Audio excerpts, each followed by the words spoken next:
Good morning.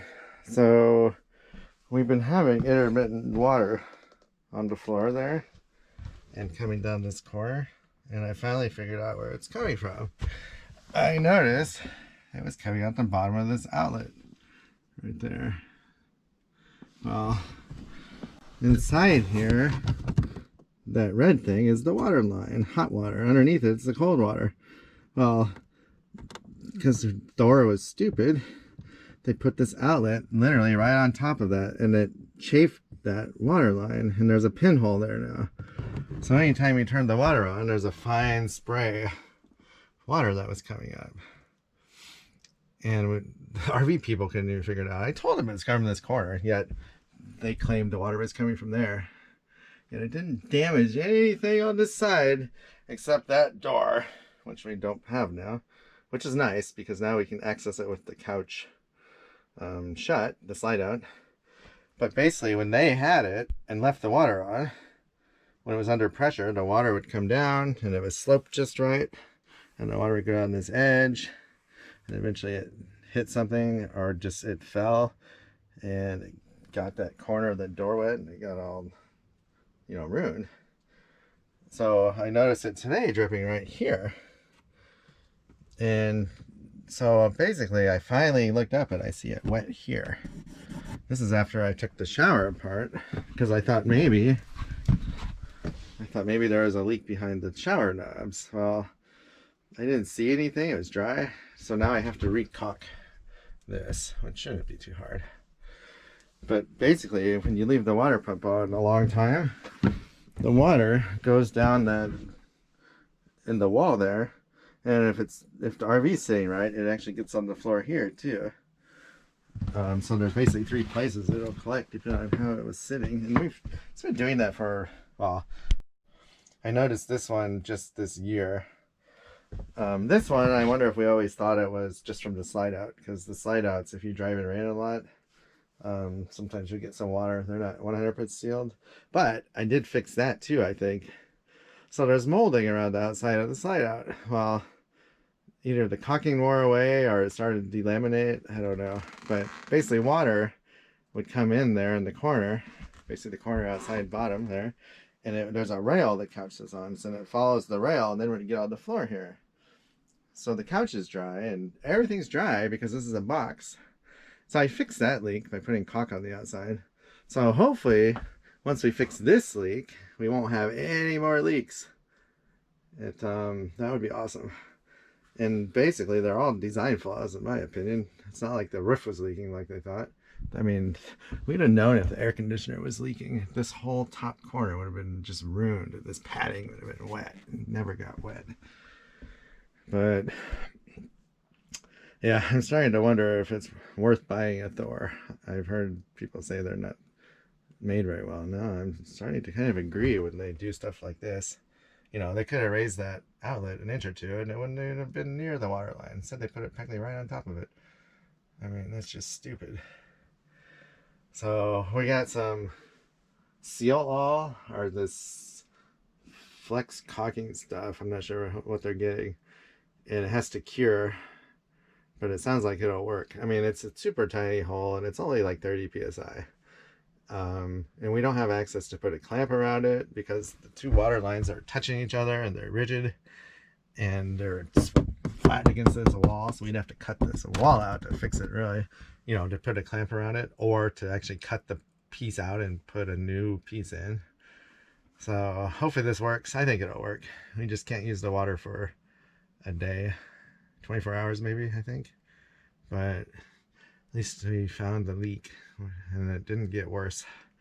So I will show you hopefully what it looks like when we're done. Bye. Alright, we are leaving the Flying Goose RV resort. It's gonna be mid-20s tonight, for below freezing for 12 hours at least, and we don't want to take the risk. We already have enough problems. And we are going south to Iowa, where it's warmer.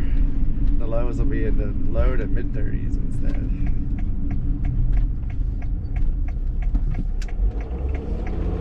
So we have like 3.5 hours. Continue for 13 miles.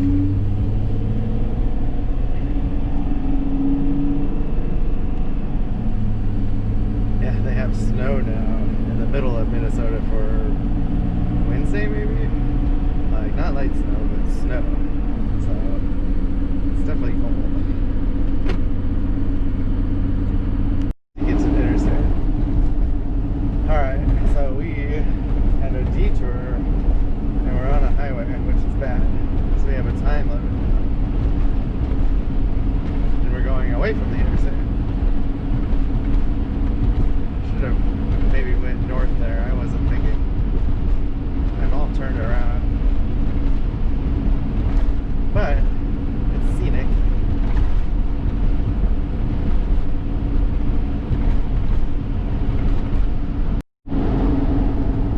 So we are in northwest Iowa. And there's no gas stations. Headlights been on for 17 miles, but we could go 100 some miles with the headlight on. Still, but, hopefully we find one. There's nothing out here.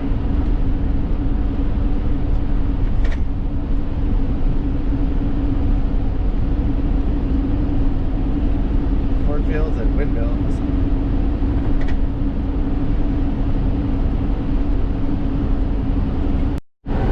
Finally made it to the interstate the long way.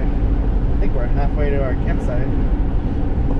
25 miles to Ames and 50 to Des Moines. It's nice and flat and smooth. Getting warmer.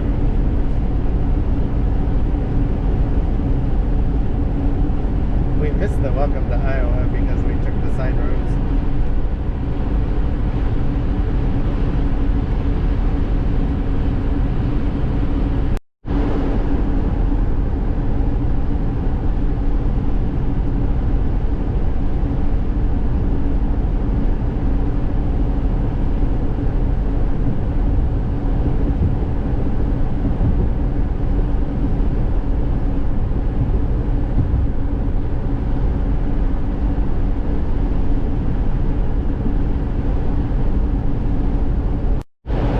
Made it to Ames, Iowa. Home of the Cyclones, the mighty, mighty Cyclones.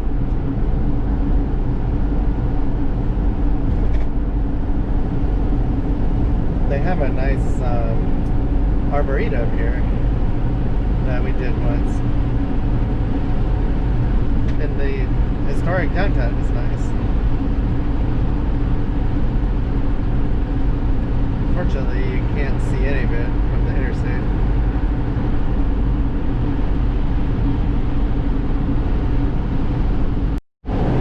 So we are on I-35 south. We're like 20 miles from Des Moines now.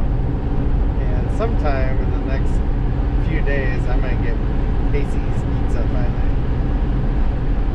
Get it large and freeze. Or put it in the fridge, most of it. And we'll eat it for days. Because I think once we leave Nebraska, or maybe Kansas, I don't know if they'll have any Casey's pizza after that. I think it's mainly the Midwest area and some of the Great Lakes area. But we'll see, I'm not really sure. The headquarters is in Iowa.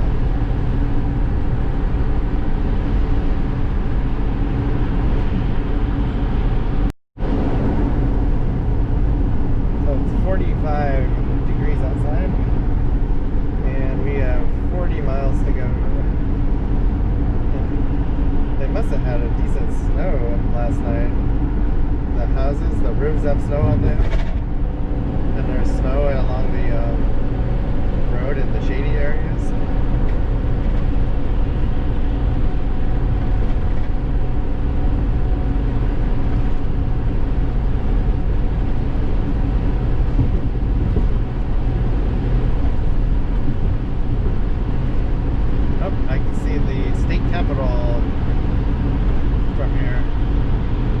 Say we're almost in the suburbs.